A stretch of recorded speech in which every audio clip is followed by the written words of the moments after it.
Hello ಎಲ್ರಿಗೂ welcome back to my channel Vani Pradeep Kumar. ಎಲ್ಲರೂ ಹೇಗಿದ್ದೀರಾ? ಎಲ್ಲರೂ ಸಂತೋಷವಾಗಿ ಆರೋಗ್ಯವಾಗಿದ್ದೀರಾ ಅಂತ ಅಂದ್ಕೊಳ್ತೀನಿ. ಇನ್ನು ಇವತ್ತು ನಮ್ಮ ಫ್ಯಾಕ್ಟ್ರಿಗೆ ಹೋಗಿದ್ವಿ ಮಧ್ಯಾಹ್ನ, ಹಂಗೆ ಅಲ್ಲಿಂದನೇ ವ್ಲಾಗ್ನ ಶುರು ಮಾಡ್ಕೊಳ್ತಾ ಇದ್ದೀನಿ.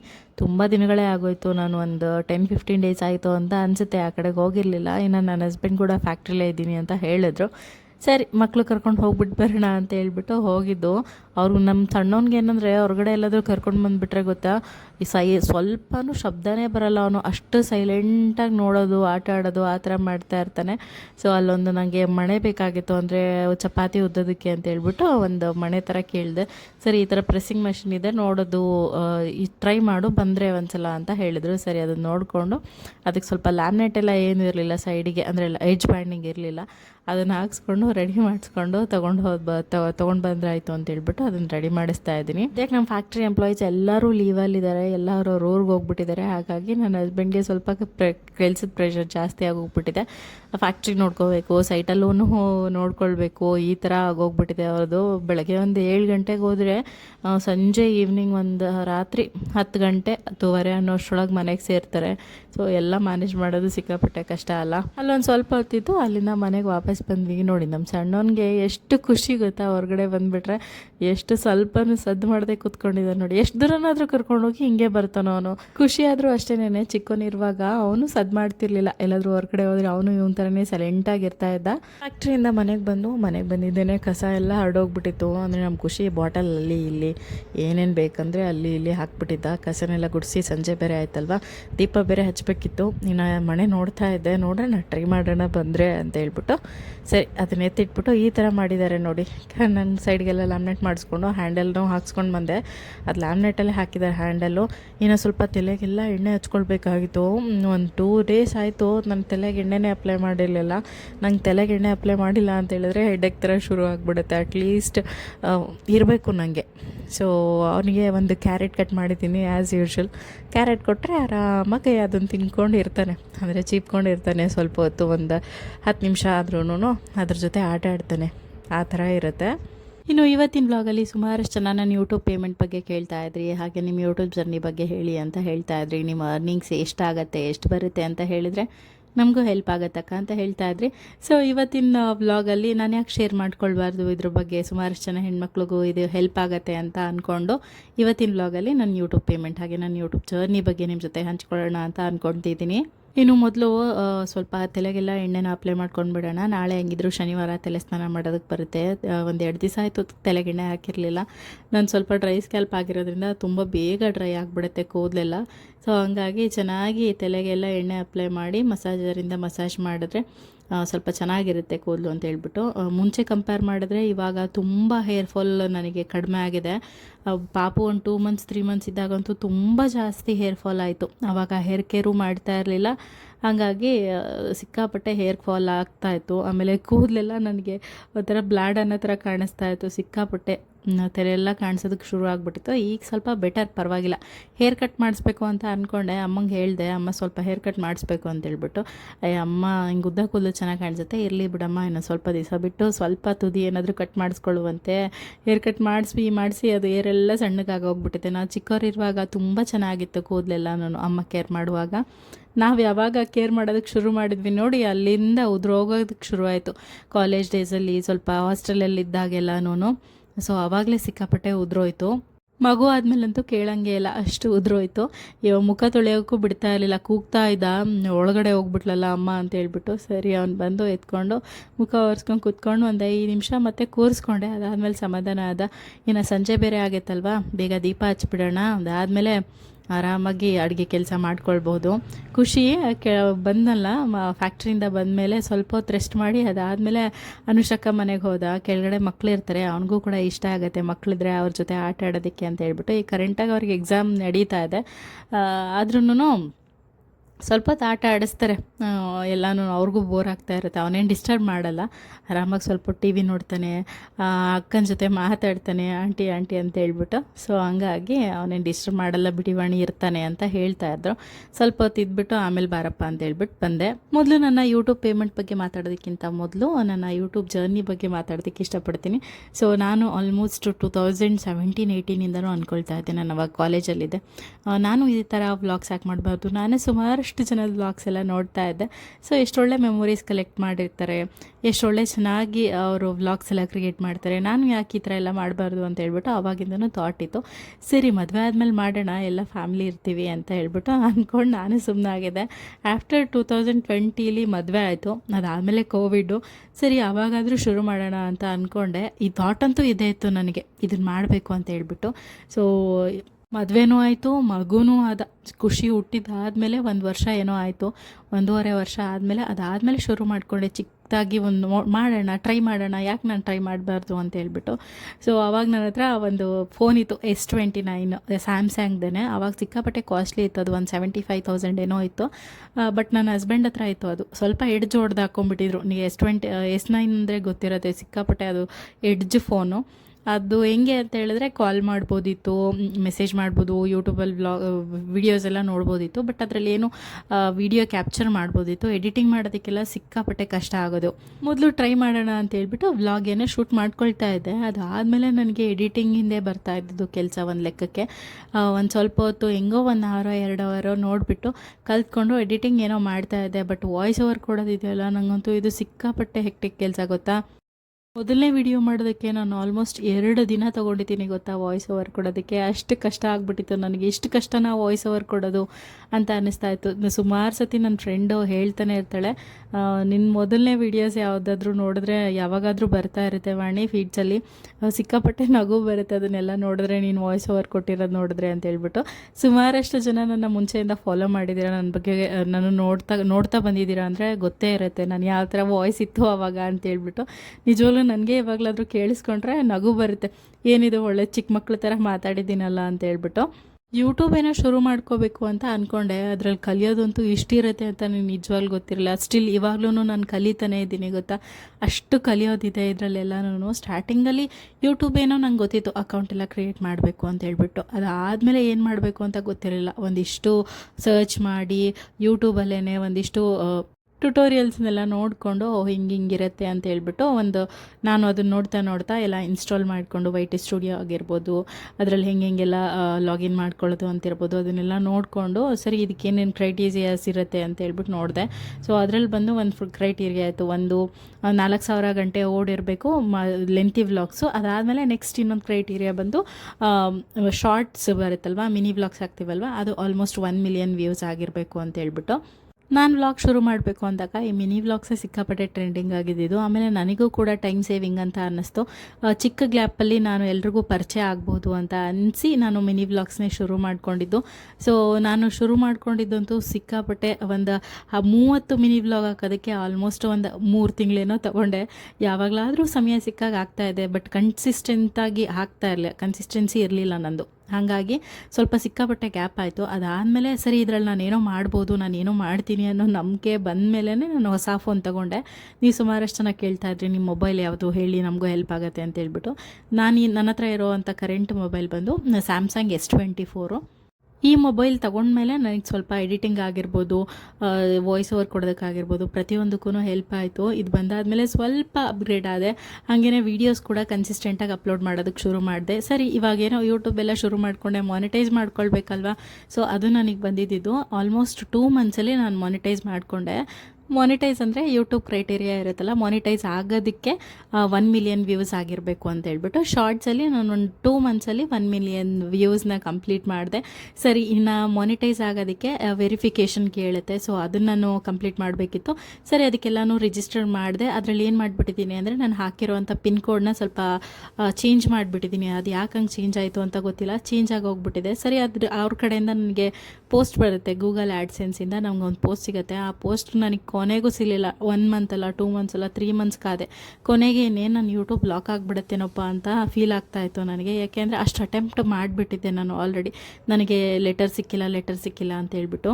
ಕೊನೆಗೆ ಏನು ಅಂದ್ಕೊಂಡ್ಬಿಟ್ಟೆ, ಈ ಲೆಟರ್ ಕೋಡ್ ಬರಲಿಲ್ಲ ಅಂತ ಹೇಳಿದ್ರೆ ಅದೊಂದು 6 ಡಿಜಿಟ್ ಕೋಡ್ ಇರುತ್ತೆ. ಅದನ್ನು ಹಾಕಿದ್ರೆ ಮಾತ್ರ ನಂದು ಮಾನಿಟೈಸ್ ಆಗ್ತಾ ಇದ್ದಿದ್ದು. ಆ ಡಿಜಿಟ್ ಎಂಟರ್ ಮಾಡಿದ್ರೆ ಮಾತ್ರ ಮಾನಿಟೈಸ್ ಆಗ್ತಿದ್ದಿದ್ದು. ಬಟ್ ಕೊನೆಗೂ ಸಿಕ್ಕಲಿಲ್ಲಲ್ಲ. ನನಗೊಂದು ಫೀಲ್ ಅನ್ನಿಸ್ತಾ ಇತ್ತು, ಸರಿ ಇದರಿಂದ ನಾನು ಅರ್ನ್ ಮಾಡ್ತೀನೋ ಇಲ್ಲೋ ಗೊತ್ತಿಲ್ಲ, ಬಟ್ ನನಗೆ ಇದರಲ್ಲಿ ಒಳ್ಳೆ ಹೆಸರು ಸಿಗ್ತಾ ಇದೆ. ನೀವು ಕೂಡ ನನ್ನನ್ನು ತುಂಬ ಇಷ್ಟಪಡ್ತಾ ಇದ್ದೀರಾ, ನಿಮ್ಮ ಜೊತೆ ಮಾತಾಡೋದಕ್ಕೂ ನಂಗೆ ತುಂಬ ಖುಷಿ ಅಂತ ಅನಿಸುತ್ತೆ. ದುಡ್ಡು ಬರುತ್ತೋ ಬಿಡುತ್ತೋ ಗೊತ್ತಿಲ್ವಾ, ಕಂಟಿನ್ಯೂ ಅಂತೂ ಮಾಡೇ ಮಾಡ್ತೀನಿ ನಾನು ಇದರಲ್ಲಿ ಅಂತ ಒಂದು ಫಿಕ್ಸ್ ಆದೆ. ಸರಿ ಹಂಗೆ ಫಿಕ್ಸ್ ಆಗಿಬಿಟ್ಟು ಒಂದು 2 ಡೇಸ್ ಬಿಟ್ಟೇನೋ ಆಂಜನೇಯ ಸ್ವಾಮಿ ದೇವಸ್ಥಾನಕ್ಕೆ ಹೋಗಿದ್ದೆ. ಆವಾಗ ನನ್ನ ಹಸ್ಬೆಂಡ್ ಫೋನ್ ಮಾಡಿದ್ರು, ನನ್ನ ಫ್ಯಾಕ್ಟ್ರಿ ಅಡ್ರೆಸ್ ಕೊಟ್ಟಿದ್ದರಿಂದ ನಿನ್ನ ಪೋಸ್ಟ್ ಬಂದಿದೆ ನೋಡಮ್ಮ ಅಂತ ಹೇಳ್ಬಿಟ್ಟು. ಅವತ್ತಾಗಿದ್ದ ಖುಷಿ ಅಷ್ಟಿಷ್ಟಲ್ಲ ಗೊತ್ತಾ. ಯಾಕೆ ಅಂದರೆ ಒಂದು ಹಗಲು ರಾತ್ರಿ ಅಂತ ಕಷ್ಟಪಟ್ಟು ಈ ಚಾನಲ್ನ ನಾವು ಕ್ರಿಯೇಟ್ ಮಾಡಿ ಇದರಲ್ಲಿ ಏನೋ ಒಂದು ಆಸೆ ಇರುತ್ತಲ್ವ, ಇನ್ನು ಸುಮಾರಷ್ಟು ವ್ಲಾಗ್ಸ್ನೆಲ್ಲ ನಿಮ್ಮ ಜೊತೆ ಶೇರ್ ಮಾಡ್ಕೊಳ್ಬೇಕಲ್ವ. ಸೊ ಹಾಗಾಗಿ ನನಗಂತೂ ತುಂಬಾ ಖುಷಿ ಆಯಿತು ಅವತ್ತಿನ ದಿವಸ. ಸರಿ ಬಂದಿದ್ದ ದಿವಸ 6 ಡಿಜಿಟ್ ಎಂಟರ್ನೆಲ್ಲ ಮಾಡಿ ವೆರಿಫಿಕೇಷನ್ ಎಲ್ಲ ಕಂಪ್ಲೀಟ್ ಮಾಡಿ ಮಾನಿಟೈಸ್ ಕೂಡ ಆಯಿತು. ಇಷ್ಟನ್ನೆಲ್ಲ ಕೇಳೋದಕ್ಕೆ ನನಗೆ ಯಾರೂ ಗೊತ್ತೂ ಇರಲಿಲ್ಲ. ಯೂಟ್ಯೂಬ್ ಬಗ್ಗೆ ಗೊತ್ತಿರೋ ಅಂಥವ್ರು ನನಗೆ ಯಾರೂ ಗೊತ್ತಿರಲಿಲ್ಲ. ಸರಿ ನಿಮ್ಮ ಹತ್ರ ಯಾರ ಹತ್ರನಾದರೂ ವ್ಲಾಗಲ್ಲಾದರೂ ಕೇಳಿಬಿಡೋಣ ಕೊನೆಗೆ, ಸರಿ ನಿಮ್ಗೆ ಯಾರಿಗಾದ್ರೂ ಗೊತ್ತಿರುತ್ತಾ ಮಿನಿ ವ್ಲಾಗ್ಸಲ್ಲಿ ಕೇಳೋಣ ಅಂತ ಅನ್ಕೊತಾ ಇದ್ದೆ. ಬಟ್ ಅದು ಯಾಕೋ ಕೇಳೋದಕ್ಕೆ ಮನಸ್ಸಾಗಲಿಲ್ಲ ಅಂತ ಹೇಳ್ಬಿಟ್ಟು ನಾನು ಸುಮ್ಮನೆ ಆಗಿಬಿಟ್ಟೆ. ಸರಿ ಬಂದರೆ ಬಂತು, ಪರವಾಗಿಲ್ಲ, ಇಲ್ಲ ಅಂದರೆ ಏನು ಮಾಡೋಕ್ಕಾಗತ್ತೆ ಅಂತ ಹೇಳ್ಬಿಟ್ಟು ನಾನು ಸುಮ್ಮನೆ ಅದೇ. ಕೊನೆಗೂ ಬಂತಲ್ಲ, ಅದೇ ಖುಷಿ ನನಗೆ. ಇನ್ನು ನನ್ನ ಯೂಟ್ಯೂಬ್ ಆದಾಯದ ಬಗ್ಗೆ ಹೇಳೋದಾದರೆ, ನನಗೆ ಇಲ್ಲಿವರೆಗೂ ನನಗೆ 4 ಪೇಮೆಂಟ್ ಬಂದಿದೆ ಅಷ್ಟೇ. ಏನೋ ಇಷ್ಟು ವರ್ಷದಿಂದ ಮಾಡ್ತಾ ಇದ್ದಾರೆ, 4 ಪೇಮೆಂಟ್ ಅಷ್ಟೇ ಬಂದಿರೋದು ಅಂತ ಹೇಳಿದ್ರೆ ಹೌದು, ನಾನು 4 ಪೇಮೆಂಟ್ ಅಷ್ಟೇ ಬಂದಿರೋದು. ನನಗಿನ್ನೂ ನೆನಪಿದೆ, ಫಸ್ಟು ಪೇಮೆಂಟ್ ಬಂದು ನಂದು $110 ಅಂದರೆ 10,500. ಅದರಲ್ಲಿ ಸ್ವಲ್ಪ ಟ್ಯಾಕ್ಸ್ ಕಟ್ ಆಗಿಬಿಟ್ಟು ಬರುತ್ತೆ ಅಮೌಂಟು. ಯೂಟ್ಯೂಬಲ್ಲಿ ಹೆಂಗೆ ಅಂತ ಹೇಳಿದ್ರೆ $100 ಕಂಪ್ಲೀಟ್ ಆಗಿರಬೇಕು. $100 ಕಂಪ್ಲೀಟ್ ಆದರೆ ಮಾತ್ರ ಆ ಪೇಮೆಂಟ್ ನೀವು 1 ತಿಂಗಳಲ್ಲೇ $100 ಕಂಪ್ಲೀಟ್ ಮಾಡಿದ್ರಿ, 15 ದಿವಸದಲ್ಲೇ $100 ಕಂಪ್ಲೀಟ್ ಮಾಡಿದ್ರಿ ಅಂದರೆ ಆ ಮಂತ್ ಬಂದುಬಿಡುತ್ತೆ. ನೀವು 2 ಮಂತ್ಸ್ ತೊಗೋತೀರಾ, 3 ಮಂತ್ಸ್ ತೊಗೋತೀರಾ ಅಂತ ಹೇಳಿದ್ರು $100 ಕಂಪ್ಲೀಟ್ ಆದಮೇಲೆ ಪೇಮೆಂಟ್ ಆಗೋದು. ಮಾನಿಟೈಸ್ ಆಗೋದಕ್ಕಿಂತ ಮುಂಚೆ ವ್ಲಾಗ್ಸ್ ಎಲ್ಲ ಹಾಕಿರ್ತೀವಲ್ವ, ಮಿನಿ ವ್ಲಾಗ್ಸು, ವ್ಲಾಗ್ಸ್ ಆಗಿರ್ಬೋದು, ಅದಕ್ಕೆ ಯಾವುದಕ್ಕೂ ಅಮೌಂಟ್ ಜನ್ರೇಟ್ ಆಗೋಲ್ಲ. ಮಾನಿಟೈಸ್ ಆದಮೇಲೆ ಅಮೌಂಟ್ ಜನ್ರೇಟ್ ಆಗೋದಕ್ಕೆ ಶುರು ಆಗೋದು. ನಾನು ಮುಂಚೆ ಆಲ್ಮೋಸ್ಟ್ ಒಂದು 150 ಮಿನಿ ವ್ಲಾಗ್ಸ್ ಏನೋ ಮಾಡಿದ್ದೆ, ಅದರಲ್ಲಿ ಯಾವುದೇ ಆದಾಯ ಬಂದಿರಲಿಲ್ಲ ನನಗೆ. ಇದನ್ನೇನೋ ಕೇಳ್ತಾ ಇದ್ದೀನಿ ಅಂತ ಹೇಳಿದ್ರೆ, ನೀವು ಯಾರಾದರೂ ಯೂಟ್ಯೂಬ್ ಶುರು ಮಾಡ್ಕೊಳ್ಬೇಕು ಅಂತಿದ್ರೆ ಖಂಡಿತವಾಗಿ ಮಾಡಿ, ಅಮೌಂಟ್ ಅಂತೂ ಬಂದೇ ಬರುತ್ತೆ, ಇಲ್ಲ ಅಂತ ಹೇಳಲ್ಲ. ಬಟ್ ಇದರಲ್ಲಿ ದುಡ್ಡು ಮಾಡ್ತೀವಿ, ಇದರಲ್ಲಿ ದುಡ್ಡು ಮಾಡಬೇಕು ಅಂತ ಬಂದರೆ ಖಂಡಿತ ಏನು ಮಾಡೋಕ್ಕಾಗಲ್ಲ. ಸಖತ್ ಪೇಷನ್ಸ್ ಬೇಕು ನಿಮಗೆ, ತಾಳ್ಮೆ ಇರಬೇಕು, ಕಾಯೋವಂಥ ಒಂದು ತಾಳ್ಮೆ ಇದ್ದರೆ ಮಾತ್ರ ಸರಿ ನನಗೆ ಇದರಿಂದ ಖುಷಿ ಸಿಗುತ್ತೆ, ನಾನು ಇದನ್ನು ಮಾಡೋದ್ರಿಂದ ಅಂತ ಹೇಳಿದ್ರೆ ಮಾತ್ರ ಇದನ್ನು ಮಾಡ್ಬೋದೇ ಹೊರತು ನಾವು ಇದರಲ್ಲಿ ದುಡಿಬೇಕು, ನಾವು ಇದರಲ್ಲಿ ಏನಾದರೂ ಶ್ರೀಮಂತರಾಗ್ಬಿಡ್ಬೇಕು ಅಂತ ಹೇಳಿ ಬಂದರೆ ಖಂಡಿತ ಇಲ್ಲ ಗೊತ್ತಾ. ಫ್ಯಾಮಿಲಿ ಸಪೋರ್ಟ್ ಅಂತೂ ಬೇಕೇ ಬೇಕು. ಹಸ್ಬೆಂಡ್ ಆಗಿರ್ಬೋದು, ಗೃಹಿಣಿಯರಾಗಿದ್ದರೆ ನಿಮ್ಮ ಮನೇಲಿ ಹಸ್ಬೆಂಡು, ನಿಮ್ಮ ತಂದೆ ತಾಯಿ ಯಾವುದಾದ್ರೂ ಸಪೋರ್ಟ್ ಇರಲೇಬೇಕು. ಇಲ್ಲಾಂದರೆ ಏನಾಗುತ್ತೆ ಗೊತ್ತಾ, ಸಮ್ಟೈಮ್ಸ್ ನನ್ನ ಹಸ್ಬೆಂಡೇ ಬೆಳಗ್ಗೆ ತಿಂಡಿ ಮಾಡಬೇಕಾದ್ರೆ ಏನಾದರೂ 5-10 ಮಿನಿಟ್ಸ್ ಲೇಟ್ ಆಯಿತು, ವ್ಲಾಗ್ ಮಾಡಬೇಕಾದ್ರೆ ಎಕ್ಸ್ಟ್ರಾ ಒಂದು ½ ಆನ್ ಅವರ್ ಜಾಸ್ತಿ ಬೇಕಾಗೇ ಆಗುತ್ತೆ ನಮಗೆ. ಒಂದು ½ ಆನ್ ಅವರ್ ಮುಂಚೆನೇ ನಾವು ಎಲ್ಲ ಕೆಲಸನೂ ಶುರು ಮಾಡ್ಕೊಳ್ಬೇಕು. ಸೊ ಅವಾಗ ಅವ್ರಿಗೆ ಎಲ್ಲನೂ ತಡ್ಕೊಳ್ಳೋ ಅಂಥ ಪೇಷನ್ಸ್ ಇರಬೇಕು. ಸರಿ ಏನೋ ಮಾಡ್ತಿದ್ದಾಳೆ, ಮಾಡಲಿ, ಅವಳಿಗೂ ಸಪೋರ್ಟ್ ಮಾಡೋಣ ಅನ್ನೋ ಥರ ಇರಬೇಕು. ನೀವು ಅಷ್ಟೇ, ಇಲ್ಲ ಆಗಲ್ಲ, ಹೆಂಗಿದ್ರೂ ಆಗಲೇಬೇಕು, ಕೊಡಲೇಬೇಕು, ಹಾಗಿದ್ರೆ ಮಾತ್ರ ಏನೂ ಮಾಡೋಕ್ಕಾಗಲ್ಲ. ನನ್ನ ಹಸ್ಬೆಂಡ್ ಪಾಪ ಎಲ್ಲದಕ್ಕೂ ಸಹಿಸ್ಕೊಂಡೇ ಬಂದರು. ನಾನು ಆಲ್ಮೋಸ್ಟ್ ಅವ್ರಿಗೆ ಏನಾಗುತ್ತಾ ಆನ್ ಟೈಮಿಗೆ ಎಲ್ಲ ರೆಡಿ ಮಾಡ್ತೀನಿ. ಕೆಲವೊಮ್ಮೆ ಯಾವತ್ತಾದರೂ ಸರಿ ಸ್ವಲ್ಪ ಲೇಟ್ ಆದರೆ ಅವ್ರು ಬೇಜಾರು ಮಾಡ್ಕೊಳ್ಳಲ್ಲ. ಸರಿ ನೀನು ಮಾಡ್ಕೊಳ್ಳಮ್ಮ, ನಾನು ಹೊರಗಡೆ ಹೊರಡ್ತೀನಿ, ಟೈಮ್ ಆಯಿತು ಅಂತ ಹೇಳ್ಬಿಟ್ಟು ಹೊರಡ್ತಾರೆ. ಸೊ ಫ್ಯಾಮಿಲಿ ಸಪೋರ್ಟ್ ಇದ್ದರೆ ಯಾವುದು ದೊಡ್ಡದು ಅಂತ ಅನಿಸಲ್ಲ. ಇನ್ನು 3 ಪೇಮೆಂಟ್ ಹೆಂಗೆ ಬಂತು ಅಂತ ಹೇಳಿದ್ರೆ, ನಂದು ನೆಕ್ಸ್ಟು ಪೇಮೆಂಟ್ ಬಂದು ಆವಾಗ್ಲೂ ಅಷ್ಟೇ $120 ಏನೋ ಬಂತು. ಅದಾದಮೇಲೆ 220, ಅದಾದಮೇಲೆ 218 ಇಷ್ಟೇ ಬಂದಿರೋದು. ಏನು ಇಷ್ಟು ಕಡಿಮೆನಾ ಅಂತ ಹೇಳಿದ್ರೆ, ನಾನು ಜಾಸ್ತಿ ಮಿನಿ ವ್ಲಾಗ್ಸೇ ಮಾಡ್ತೀನಲ್ವ, ಮಿನಿ ವ್ಲಾಗ್ಸಿಗೆ ಜಾಸ್ತಿ ಅಮೌಂಟ್ ಜನ್ರೇಟ್ ಆಗಲ್ಲ, ಅರ್ನಿಂಗ್ಸ್ ಆಗಲ್ಲ. ಸೊ ಹಾಗಾಗಿ ಕಡಿಮೆನೇ ಬರುತ್ತೆ. ಅಷ್ಟರಲ್ಲಿ ಅಷ್ಟು ಬಂದಿರೋದೇ ಹೆಚ್ಚು. ಸ್ವಲ್ಪ ವ್ಯೂಸ್ ಚೆನ್ನಾಗಿರೋದ್ರಿಂದ ಅಷ್ಟು ಪೇಮೆಂಟ್ ಬಂದಿದೆ ಅಷ್ಟೇನೆ. ವ್ಯೂಸ್ ಇಲ್ಲ ಅಂತ ಹೇಳಿದ್ರೆ ಅಷ್ಟು ಪೇಮೆಂಟ್ ಬರಲ್ಲ. ಬಟ್ ನಾನೇನಾದರೂ ಲೆಂತಿ ವ್ಲಾಗ್ಸ್ ಮೇಲೆ ಕಾನ್ಸಂಟ್ರೇಟ್ ಮಾಡಿದ್ದಿದ್ರೆ ಒಳ್ಳೆ ಅಮೌಂಟ್ ಅಂತೂ ಜನ್ರೇಟ್ ಆಗ್ತಾಯಿತ್ತು. ಏನು ಮಿನಿ ವ್ಲಾಗ್ಸ್ ಮಾಡಿದ್ದೀನಲ್ವ, ಅದರಲ್ಲೇ ನಾನು ಚೆನ್ನಾಗಿ ಲೆಂತಿ ವ್ಲಾಗ್ಸ್ ಮಾಡಿದ್ದಿದ್ರೆ ಚೆನ್ನಾಗಿ ಆಗ್ತಾಯಿತ್ತು. ಬಟ್ ನನ್ನ ಪರಿಸ್ಥಿತಿ ನೋಡಿಕೊಂಡು ಮಗು ಬೇರೆ ಚಿಕ್ಕವನು, ನನಗೆ ಲೆಂತಿ ವ್ಲಾಗ್ಸ್ ಎಲ್ಲ ಸ್ವಲ್ಪ ಜಾಸ್ತಿ ಕಷ್ಟ ಆಗಿಬಿಡುತ್ತೆ ಅಂತ ಹೇಳ್ಬಿಟ್ಟು ನಾನು ಜಾಸ್ತಿ ಲೆಂತಿ ವ್ಲಾಗ್ಸ್ನ ಮಾಡೋಕ್ಕೆ ಹೋಗ್ತಾ ಇರಲಿಲ್ಲ. ಯಾಕೆಂದರೆ ಇದರಲ್ಲಿ ಎಡಿಟಿಂಗ್ ಜಾಸ್ತಿ ಇರುತ್ತೆ, ಕೆಲಸ ಜಾಸ್ತಿ ಇರುತ್ತೆ. ಸೊ ಹಾಗಾಗಿ ನಾನು ಇದನ್ನು ಜಾಸ್ತಿ ಮಾಡ್ತಾ ಇರಲಿಲ್ಲ lengthy vlogs. But mini vlogs ಆದರೆ ನಿಮ್ಮ ಜೊತೆ ಯಾವಾಗಲೂ ನಾನು ಟಚಲ್ಲಿ ಇರ್ಬೋದು ಅಂತ ಹೇಳ್ಬಿಟ್ಟು ಮಿನಿ ವ್ಲಾಗ್ಸ್ ಮಾಡ್ತಾಯಿದ್ದೆ. ಬಟ್ ಇವಾಗ ಪ್ರೆಸೆಂಟಾಗಿ ನನಗೆ ಲಾಸ್ಟ್ ಮಂತ್ ಪೇಮೆಂಟ್ ಬಂದು $218 ಅಷ್ಟು ಬಂದಿದೆ. $218 ಸ್ವಲ್ಪ ಟ್ಯಾಕ್ಸ್ ಕೂಡ ಕಟ್ಟಾಗಿ ಇಂಡಿಯನ್ ಅಮೌಂಟಲ್ಲಿ ಬಂದರೆ ಒಂದು 19,500 ಇಷ್ಟು ಬಂದಿದೆ ಅಷ್ಟೇನೆ. ಯೂಟ್ಯೂಬಲ್ಲಿ ಮಾತ್ರ ಇಷ್ಟು ಬಂದಿರೋದು. ಬಟ್ ನಾನು ಇನ್ಸ್ಟಾಗ್ರಾಮ್, ಫೇಸ್ಬುಕ್ ಅಂತ ಅಕೌಂಟ್ ಇದೆ ಅಲ್ವಾ, ಸೊ ನನಗೆ ಅಲ್ಲಿಂದ ಒಂದಿಷ್ಟು ಬ್ರ್ಯಾಂಡ್ ಕೊಲಾಬ್ರೇಷನ್ಗಳಲ್ಲಿ ನಾನು ಕೊಲ್ಯಾಬ್ ಆಗಿರ್ತೀನಿ. ಸೊ ಅದರಲ್ಲಿ ಅಂತ ಹೇಳ್ಬಿಟ್ಟು ನನಗೆ ಅಮೌಂಟ್ ಅಂತೂ ಬಂದೇ ಬರುತ್ತೆ, ಮಂತ್ಲಿ ಇಷ್ಟು ಅಂತ ಹೇಳ್ಬಿಟ್ಟು. ಒಂದಿಷ್ಟು ಬ್ರ್ಯಾಂಡ್ಸ್ ಜೊತೆ ನಾವು ಕೊಲ್ಯಾಬ್ ಆಗಿರ್ತೀವಲ್ವ, ನಾನು ಆಲ್ಮೋಸ್ಟ್ ನನ್ನದು ಹೈಕ್ ಆಗೋದಕ್ಕೆ ಶುರು ಆಯ್ತಲ್ಲ, ನನ್ನ ವೀಡಿಯೋಸ್ ಎಲ್ಲ ಚೆನ್ನಾಗಿ ವ್ಯೂಸ್ ಆಗೋದಕ್ಕೆ ಶುರು ಆಯ್ತಲ್ಲ, ಒಂದಿಷ್ಟು ಬ್ರ್ಯಾಂಡ್ ಕೊಲಾಬ್ರೇಷನ್ಸ್ ಬಂದು ಸ್ಟಾರ್ಟಿಂಗಲ್ಲಿ ನನಗೆ ಅವಾಗೆಲ್ಲ ಸ್ಟಿಚಾಗಿ ಗೊತ್ತಿರ್ತಾ ಇರಲಿಲ್ಲ. ಪ್ರಾಡಕ್ಟ್ಸ್ ಮಾತ್ರ ಕೊಡ್ತಾರೆ, ನಾವು ಅದಕ್ಕೆ ವೀಡಿಯೋಸ್ ಮಾಡಿಕೊಡ್ಬೇಕು ಅಂತ ಹೇಳ್ಬಿಟ್ಟು ನಾನು ಅಂದ್ಕೊಂಡು ಒಂದಿಷ್ಟು ಪ್ರಾಡಕ್ಟ್ಸ್ಗೆ ನಾನು ಏನು ₹1 ಚಾರ್ಜ್ ಮಾಡ್ದೇನೆ ಸ್ಟಾರ್ಟಿಂಗಲ್ಲಿ ನಾನು ಮಾಡಿಕೊಟ್ಟಿದ್ದು. ಅದಾದಮೇಲೆ ಗೊತ್ತಾಯಿತು ಇದಕ್ಕೆ ನಾವು ಸ್ವಲ್ಪ ಚಾರ್ಜ್ ಮಾಡಬೇಕು ಅಂತ ಹೇಳ್ಬಿಟ್ಟು, ಸರಿ ಆಯಿತು ನಾನು ಸ್ವಲ್ಪ ಚಾರ್ಜಸ್ನೆಲ್ಲ ಮಾಡಿಕೊಂಡು ಅದಾದಮೇಲೆ ಒಂದಿಷ್ಟು ಬ್ರ್ಯಾಂಡ್ ಕೊಲಾಬ್ರೇಷನ್ಸ್ಗೆ ಕೊಲ್ಯಾಬ್ ಮಾಡೋದಕ್ಕೆ ಶುರು ಮಾಡಿಕೊಂಡೆ. ಅದಂತೂ ನನಗೆ ಯಾವಾಗಲೂ ಅಮೌಂಟ್ ಜನ್ರೇಟ್ ಆಗ್ತಾಯಿತ್ತು. ಯೂಶ್ವಲಿ ನಾನು ನನಗೆ ಹೆಲ್ಪ್ ಆಗುತ್ತೆ, ನನಗಿದರಿಂದ ಹೆಲ್ಪ್ ಆಗುತ್ತೆ ಅಥವಾ ನಿಮಗೆ ಇದರಿಂದ ಹೆಲ್ಪ್ ಆಗುತ್ತೆ ಅಂತ ಅನ್ನೋ ಅಂಥ ವೀಡಿಯೋಸ್ ಕೊಲಾಬ್ರೇಷನ್ಸ್ ಮಾತ್ರನೇ ಮಾಡ್ತೀನಿ. ಅದು ಬಿಟ್ಟು ಯೂಶ್ವಲಿ ನೀವು ನೋಡಿರ್ತೀರ ಬೇರೆ ಯಾವುದೇ ಥರ ನಾನು ಯಾವ ಥರ ಕೊಲಾಬ್ರೇಷನ್ಸು ಮಾಡಿರಲಿಲ್ಲ. ಏನಾದರೂ ಕಿಚನ್ ಐಟಮ್ಸ್ ಆಗಿರ್ಬೋದು, ಗೃಹಿಣಿಯರಿಗೆ ಹೆಲ್ಪ್ ಆಗತ್ತಿರ ಅಡುಗೆ ಸಾಮಾನುಗಳಾಗಿರ್ಬೋದು ಅಥವಾ ಬೇರೆ ಬಟ್ಟೆಗಳಾಗಿರ್ಬೋದು, ಈ ಥರದ್ದೇ ಮಾಡ್ತೀನಿ ಹೊರತು ಬೇರೆ ಇನ್ಯಾವುದೂ ಯೂಸ್ಲೆಸ್ ಅನ್ನೋ ಅಂಥ ವಿಚಾರಗಳನ್ನು ಯಾವುದನ್ನು ನಾನು ಪ್ರಮೋಟ್ ಮಾಡಲ್ಲ. ಇನ್ಸ್ಟಾಗ್ರಾಮಲ್ಲಿ ಕೊಲಾಬ್ರೇಷನ್ ರಿಕ್ವೆಸ್ಟ್ ಅಂತೂ ಸಿಕ್ಕಾಪಟ್ಟೆ ಬರ್ತಾ ಇರುತ್ತೆ. ಎಲ್ಲನೂ ಕೊಲ್ಯಾಬ್ ಮಾಡೋಕ್ಕಾಗಲ್ಲ. ನಿಮಗೇನು ಹೆಲ್ಪ್ ಆಗುತ್ತಲ್ವ, ಏನು ಹೆಲ್ಪ್ಫುಲ್ ಅಂತ ಅನಿಸುತ್ತೆ, ನಿಮಗಿದು ಸಹಾಯ ಅಂತ ಅನಿಸುತ್ತೆ ಅನ್ನೋ ಅಂಥ ವೀಡಿಯೋಸ್ ಮಾತ್ರನೇ ನಾನು ಕೊಲ್ಯಾಬ್ ಮಾಡ್ಕೊಳ್ತೀನಿ. ಸುಮಾರಷ್ಟು 1-2 ಮೇಕಪ್ ವೀಡಿಯೋಸ್ ಮಾಡಿದಾಗ ನಿಮಗೇನು ದುಡ್ಡು ಕೊಡ್ತಾರೆ ಇದರಿಂದ, ಹಾಗಾಗಿ ನೀವು ಏನು ಬೇಕಾದರೂ ಮಾಡ್ತೀರಾ ಅಂತ ಹೇಳ್ತಾ ಇದ್ರಿ. ಒಂದಿಬ್ಬರು ಕಾಮೆಂಟ್ ಕೂಡ ಬಂದಿದೆ, ನಾವು ಮೇಕಪ್ ಮಾಡ್ಕೊಳ್ಳಲ್ಲ ಅಂತ ಹೇಳ್ಬಿಟ್ಟು ಬೇರೆ ಹೆಣ್ಮಕ್ಳು ಮಾಡ್ಕೊಳ್ಳಲ್ಲ ಅಂತಿರಲ್ವ. ಸುಮಾರು ಜನಕ್ಕೆ ಹೆಲ್ಪ್ ಆಗುತ್ತೆ, ಅವ್ರಿಗೂ ಕೂಡ ಸುಮಾರಷ್ಟು ಹುಡುಕಿರ್ತಾರೆ, ಅವ್ರಿಗೆ ಚೆನ್ನಾಗಂತ ಅನಿಸಲ್ಲ. ನಾನು ರಿವ್ಯೂ ನೋಡಿಬಿಟ್ಟು ಚೆನ್ನಾಗಿದ್ದೇನೋ ಇಲ್ಲೋ ಅಂತ ನೋಡಿಬಿಟ್ಟೇ ನಿಮಗೆ ಹೇಳೋದಕ್ಕೆ ಸಾಧ್ಯ. ಚೆನ್ನಾಗಿಲ್ಲ ಅಂತ ಹೇಳಿದ್ರೆ ನಾನು ಹೇಳೋದಕ್ಕೆ ಹೋಗಲ್ಲ. ಸುಮಾರಷ್ಟು ಪ್ರಾಡಕ್ಟ್ಸ್ಗಳನ್ನ ನನಗೆ ಕಳಿಸಿದ ಮೇಲೆ ನಾನು 1-2 ಸಲ ಕ್ರಾಸ್ ಚೆಕ್ ಮಾಡಿ ಅದಾದಮೇಲೆ ನನಗೆ ರಿವ್ಯೂ ಬಂತು, ನನಗೆ ರಿಸಲ್ಟ್ ಸಿಕ್ತು ಅಂತ ಅಂದಾಗ ಮಾತ್ರ ನಿಮಗೆ ಹೇಳೋದಕ್ಕೆ ಸಾಧ್ಯನೇ ಹೊರತು ಇಲ್ಲಾಂದರೆ ಖಂಡಿತ ನಾನು ಅವ್ರಿಗೆ ಮಾಡಲ್ಲ. ಯಾವುದೇ ಆದರೂ ಪ್ರಾಡಕ್ಟ್ನ ನಾವು ಅಮೌಂಟ್ ಕೊಟ್ಟೆ ತರಿಸ್ಕೊಳ್ಬೇಕಾಗತ್ತೆ. ಆಮೇಲೆ ಅವ್ರು ಅಮೌಂಟ್ ಪೇ ಮಾಡ್ತಾರೆ, ಬಾಕಿಲ್ಲ ಅಂತ ಹೇಳಲ್ಲ. ಅದಾದಮೇಲೆ ನನಗೆ ಪ್ರಾಡಕ್ಟ್ ಇಷ್ಟ ಆಗಿಲ್ಲ ಅಂತ ಹೇಳಿದ್ರೆ ನಾನು ಅದನ್ನು ಕಂಟಿನ್ಯೂವೇ ಮಾಡೋಕ್ಕೆ ಹೋಗಲ್ಲ. ಈ ಥರ ಇರೋದ್ರಿಂದ ನನಗೆ ಇನ್ಸ್ಟಾಗ್ರಾಮಿಂದ ಕೊಲ್ಯಾಬ್ರೇಷನಿಂದ ಅಂತೂ ಅಮೌಂಟ್ ಮಂತ್ಲಿ ಬರ್ತಾನೆ ಇದೆ. ಸೊ ಹಂಗಾಗಿ ನನಗೆ ಯೂಟ್ಯೂಬ್ ಪೇಮೆಂಟ್ ಬಂದಿಲ್ಲ ಅಂತ ಹೇಳ್ಬಿಟ್ಟು ಯಾವತ್ತೂ ಬರ್ಡನ್ ಅಂತ ಅನ್ನಿಸ್ಲಿಲ್ಲ. ನಾನೀಗ ಪ್ರೆಸೆಂಟಲ್ಲಿ ಫಿನಾನ್ಷಿಯಲಿ ಇಂಡಿಪೆಂಡೆಂಟ್ ಕೂಡ. ನನಗೆ ಒಂದು ಪ್ರೌಡ್ ಫೀಲ್ ಆಗುತ್ತೆ. ನನಗೆ ಏನು ಥಿಂಗ್ಸ್ ಬೇಕು ನಾನು ಅದನ್ನೆಲ್ಲ ನಾನು ಬೈ ಮಾಡ್ಬೋದು, ನನಗೆ ನನ್ನವ್ರಿಗೆ ಅಂತ ನಾನು ಇನ್ವೆಸ್ಟ್ ಮಾಡ್ಬೋದು ಅನ್ನೋ ಅಂಥ ಒಂದು ಕೆಪಾಸಿಟಿ ನನಗಿದೆ. ನೀವು ಯಾರಾದರೂ ಹೆಣ್ಮಕ್ಳು ಯೂಟ್ಯೂಬ್ ಶುರು ಮಾಡ್ಕೊಳ್ಬೇಕು, ನಮ್ಮದೇ ಅಂತ ಒಂದು ಓನ್ ಚಾನಲ್ನ ಕ್ರಿಯೇಟ್ ಮಾಡ್ಕೊಳ್ಬೇಕು, ನಾವು ಏನಾದರೂ ಮಾಡಬೇಕು ಅಂದರೆ ಖಂಡಿತ ಯೂಟ್ಯೂಬ್ ಚಾನಲ್ನ ಕ್ರಿಯೇಟ್ ಮಾಡ್ಕೊಳ್ಳಿ. ಸೊ ಮಿನಿ ವ್ಲಾಗ್ಸ್ ಮಾಡಿ ಕೆಲಸ ಮಾಡಿ ಹ್ಯಾಪಿಯಾಗಿರೋದನ್ನು ರೂಢಿ ಮಾಡ್ಕೊಳ್ಳಿ. ಫಿನಾನ್ಷಿಯಲಿ ಇಂಡಿಪೆಂಡೆಂಟ್ ಆಗಿರಿ. ಖಂಡಿತ ಕಷ್ಟ ಆಗೇ ಆಗುತ್ತೆ, ಇಲ್ಲ ಅಂತ ಎಲ್ಲ. ಯಾರಾದ್ರೂ ಸರಿ, ನಾವು ಕೆಲಸ ಮಾಡಿಲ್ಲ ಅಂತ ಹೇಳಿದ್ರೆ, ನಾವು ಕಷ್ಟಪಟ್ಟಿಲ್ಲ ಅಂದರೆ ₹1 ಎಲ್ಲೂ ಪುಕ್ಸಟ್ಟೆ ಸಿಗಲ್ಲ. ನಾವು ಹಗಲು ರಾತ್ರಿ ಕಷ್ಟಪಟ್ಟು ವ್ಲಾಗ್ಸ್ ಮಾಡಿ, ಕ್ರಿಯೇಟ್ ಮಾಡಿ, ಎಡಿಟ್ ಮಾಡಿ, ವಾಯ್ಸ್ ಓವರ್ ಕೊಟ್ಟು ಅದರಲ್ಲಿ ಏನೇನಿರುತ್ತೆ ಕಷ್ಟ ಅಂತೇಳ್ಬಿಟ್ಟು ಕ್ರಿಯೇಟ್ ಮಾಡೋರಿಗೆ ಗೊತ್ತಿರುತ್ತೆ. ಸೊ ಅದನ್ನು ಎಲ್ಲ ಸಹಿಸ್ಕೊಂಡು ನಾವೇನೋ ಮಾಡ್ತಾ ಇದ್ದೀವಿ ಅಂದಾಗ ಮಾತ್ರ ಅದರಿಂದ ಪ್ರತಿಫಲ ಅಂತೂ ಸಿಕ್ಕೇ ಸಿಗುತ್ತೆ ಖಂಡಿತವಾಗ್ಲೂ. ನೀವು ಯಾರಾದರೂ ಯೂಟ್ಯೂಬ್ ಶುರು ಮಾಡ್ಕೊಳ್ಬೇಕು, ಹೇಗೆ ಕ್ರಿಯೇಟ್ ಮಾಡ್ಕೊಳ್ಬೇಕು ಗೊತ್ತಿಲ್ಲ ಅಂತ ಹೇಳಿದ್ರೆ ಖಂಡಿತ ಯೂಟ್ಯೂಬಲ್ಲಿ ಸುಮಾರಷ್ಟು ಟ್ಯುಟೋರಿಯಲ್ಸ್ಗಳು ಸಿಕ್ಕೇ ಸಿಗುತ್ತೆ. ಒಂದಲ್ಲ ಒಂದು ನೋಡ್ತಾನೆ ಇರಿ, ಅದ್ರ ಬಗ್ಗೆ ಜಾಸ್ತಿ ಕಾನ್ಸಂಟ್ರೇಟ್ ಮಾಡಿ. ನೀವೇನು ಯೋಚನೆ ಮಾಡ್ತೀರಲ್ವ ಅದು ಖಂಡಿತ ಆಗೇ ಆಗುತ್ತೆ. ಇದನ್ನು ಗಟ್ಟಿಯಾಗಿ ಅಂದ್ಕೊಳ್ಳಿ.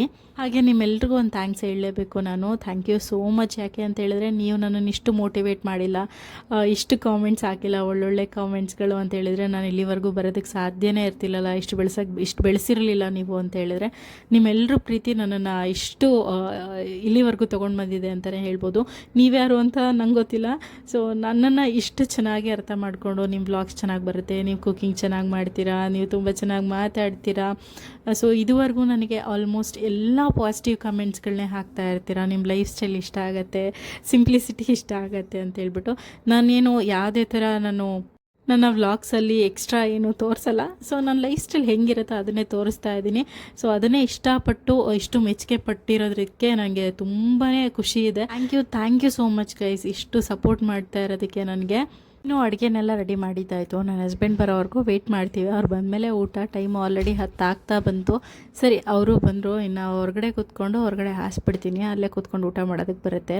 ಗಾಳಿ ಕೂಡ ಚೆನ್ನಾಗಿ ಬೀಸುತ್ತೆ. ಇಷ್ಟೊತ್ತಲ್ಲಿ ಸೌಂಡ್ ಕೂಡ ಸ್ವಲ್ಪನೂ ಇರಲ್ಲ. ಟಿ ವಿ ನೋಡಿಕೊಂಡು ಊಟ ಮಾಡ್ತಾ ಕೂರೋದು ಮಾತ್ರ ಅಲ್ಲ, ಖುಷಿನೂ ಅಷ್ಟೇ. ಅವ್ರ ಪಪ್ಪ ಬರೋವರೆಗೂ ಊಟನೂ ಮಾಡಲ್ಲ, ಮಲ್ಗೋದು ಇಲ್ಲ. ಅವ್ರ ಪಪ್ಪ ಬಂದಮೇಲೆ ಊಟ ಮುಗಿಸಿ ಅವ್ರ ಜೊತೆ ಮಲ್ಕೋತಾನೆ, ಆ ಥರ ಇರುತ್ತೆ. ಪಾಪನೂ ಅಷ್ಟೇ, ಒಂದು ಸ್ವಲ್ಪ ಹೊತ್ತು ಮಲಗಿದ್ದ, ಅದಾದಮೇಲೆ ಎದ್ದಿದ್ದಾನಲ್ವ, ಕರ್ಕೊಂಡು ಬಂದು ಹೊರಗಡೆ ಹಾಕೊಂಡು ಕೂತ್ಕೊಳ್ತೀನಿ. ಹೊರಗಡೆ ಕೂತ್ಕೊಳ್ಳೋದಕ್ಕೆ ಅವ್ನಿಗೆ ತುಂಬ ಇಷ್ಟ ಆಗುತ್ತೆ. ನನ್ನ ಹಸ್ಬೆಂಡ್ಗೆ ಎಷ್ಟೇ ಕೆಲಸ ಇರಲಿ ಏನಾದರೂ ಆಗಲಿ ಖುಷಿ ಜೊತೆ ಸ್ವಲ್ಪ ಹೊತ್ತಾದರೂ ಅವ್ರು ಮಾತಾಡಬೇಕು, ಅವ್ನಿಗೆ ಊಟ ಮಾಡಿಸ್ಬೇಕು, ಒಂದು 2 ತುತ್ತಾದ್ರೂ ಅವ್ರಿಗೆ ಆವಾಗಲೇ ಸಮಾಧಾನ ಆಗೋದು. ಬೇಡ ಬಿಡ್ರಿ ಅವನು ಊಟ ಮಾಡಿದ್ದಾನೆ ಅಂತ ಹೇಳಿದ್ರು ಕೇಳಲ್ಲ. ಸರಿ 2 ತುತ್ತು ಊಟ ಮಾಡಿ ಬಂದ್ಬಿಡಪ್ಪ ಅಂತ ಹೇಳ್ತಾ ಇರ್ತಾರೆ. ಇವತ್ತಿನ ಊಟಕ್ಕೆ ಸಬ್ಬಸಿಗೆ ಸೊಪ್ಪು, ಬ್ರಾಕೊಲಿ ಹಾಕಿ ದಾಲು, ಹಾಗೆ ಚಪಾತಿ, ಕ್ಯಾರೆಟು, ರೈಸ್ನ ಮಾಡಿದ್ದೆ. ಹಾಗೆಯೇ ನಮ್ಮ ಸಂಜೆ ರೊಟೀನ್ ಈ ಥರ ಇರುತ್ತೆ. ಈ ಥರನೇ ಎಂಡಪ್ ಮಾಡೋದು ನಾವು ಡೈಲಿ. ಇನ್ನು ನಾನು ಈ ವ್ಲಾಗ್ನ ಇಲ್ಲಿಗೆ ಎಂಡ್ ಮಾಡ್ತಾ ಇದ್ದೀನಿ. ಐ ಹೋಪ್ ಈ ವ್ಲಾಗ್ ನಿಮಗೆ ತುಂಬಾ ಇನ್ಫಾರ್ಮೇಟಿವ್ ಆಗಿ ತುಂಬ ಹೆಲ್ಪ್ಫುಲ್ ಆಗಿದೆ ಅಂತ ಅಂದ್ಕೊಳ್ತೀನಿ. ಇಷ್ಟ ಆದರೆ ಒಂದು ಲೈಕ್ ಮಾಡೋದನ್ನು ಮರಿಬಿಡಿ. ಹಾಗೆ ಇನ್ನೂ ಯಾರೆಲ್ಲ ಸಬ್ಸ್ಕ್ರೈಬ್ ಮಾಡ್ಕೊಂಡಿಲ್ಲ ಇವಾಗಲೇ ಸಬ್ಸ್ಕ್ರೈಬ್ ಮಾಡ್ಕೊಂಡು ನೋಡಿ. ಯಾವುದೇ ಒಳ್ಳೆ ಕೆಲಸ ಆಯಿತು ಅಂತ ಅಂದರೆ ಅದನ್ನು ಪೋಸ್ಟ್ಪೋನ್ ಮಾಡೋದಕ್ಕೆ ಹೋಗ್ಬೇಡಿ. ಮಾಡ್ತೀನಿ, ನಾಳೆ ಮಾಡ್ತೀನಿ, ಸಮಯ ಅಲ್ಲ, ಸಮಯ ಸಿಕ್ಕಾಗ ಮಾಡ್ತೀನಿ ಅಂತ ಅನ್ಕೊಳಕ್ಕೆ ಹೋಗ್ಬಿಡಿ. ನಾಳೆ ಎಂಬುದು ಶತ್ರು, ಇವತ್ತು ಎನ್ನುವುದು ಸಂಬಂಧಿಕರು, ಈಗ ಎನ್ನುವುದು ಮಿತ್ರ, ಈ ಕ್ಷಣ ಎನ್ನುವುದೇ ಬದುಕು. ಈ ಲೈನ್ಸ್ ತುಂಬ ಚೆನ್ನಾಗಂತ ಅನ್ನಿಸ್ತು, ಹಾಗಾಗಿ ಹೇಳ್ತಾ ಇದ್ದೀನಿ. ಸೊ ಮತ್ತೊಂದು ಬ್ಯೂಟಿಫುಲ್ ವ್ಲಾಗ್ ಜೊತೆ ಮತ್ತೆ ಸಿಗ್ತೀನಿ. ಅಲ್ಲಿವರೆಗೂ ಟೇಕ್ ಕೇರ್, ಬಾಯ್. ಇಶ್ಕ್ ಯು ಗೈಸ್.